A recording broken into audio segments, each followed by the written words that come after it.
એ બધું બોલે જ છે, તારે પૂછે જો એ કે છે કેટલા વર્ષોથી કરો છો? 2-2.5 વર્ષથી ચલાવીએ કાઠિયાવાડી ભોજન કહેવાય આ બધું. આખા રીંગણા છે, ડીનોરા બટેટા ચોળા છે કઠોળમાં, ને રોટી છે, રોટલા છે, એ બધું મળે. આવ્યો પણ જે આ મુસાફરો હોય તો પ્રવાસી એ બધા જમવા આવે, સેલ્સમેનો તળાજાના સેલ્સમેનો આવે અને વટે માર્ગો બધા આવે. હા, તો વ્યવસ્થિત જમાડીએ છીએ અને બહુ રિઝનેબલ ભાવ લઈએ.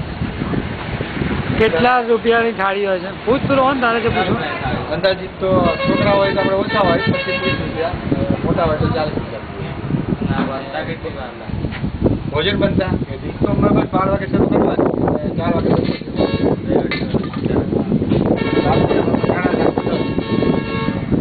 બંધ કરી ઘરના માણસો બનાવે.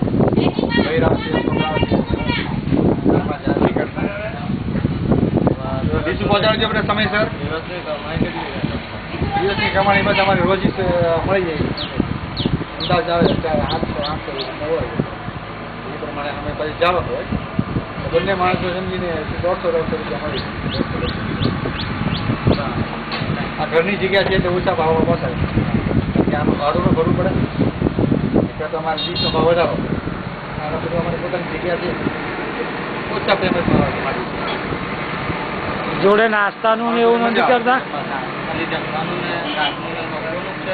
2 ટાઈમ જ જમાડવા, નાસ્તો નહીં. 2 ટાઈમ જમાડવાના.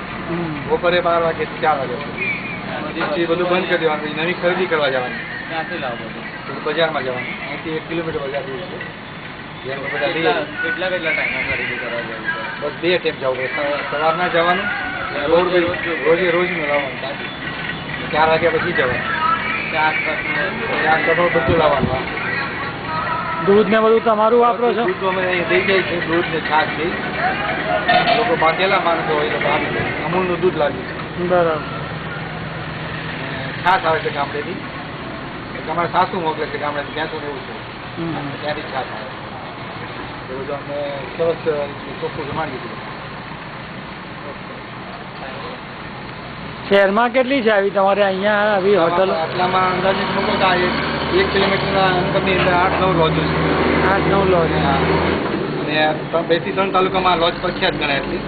મહુવા હોય, રાજુલા, રામરાબાદ, આ બાજુ ભાવનગર, ધંધોકા, બધો જે એરિયો જમવાનો એરિયો અહીંયા છે.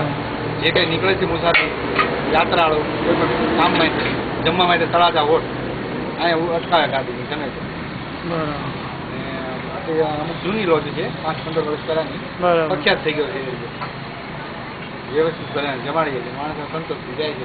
સારું ને, પ્રેમથી જમાડો એ સારું ને. હા, બિલ આપે કે તો ઠીક, ને ના આવે તો ઠીક. ચાલો.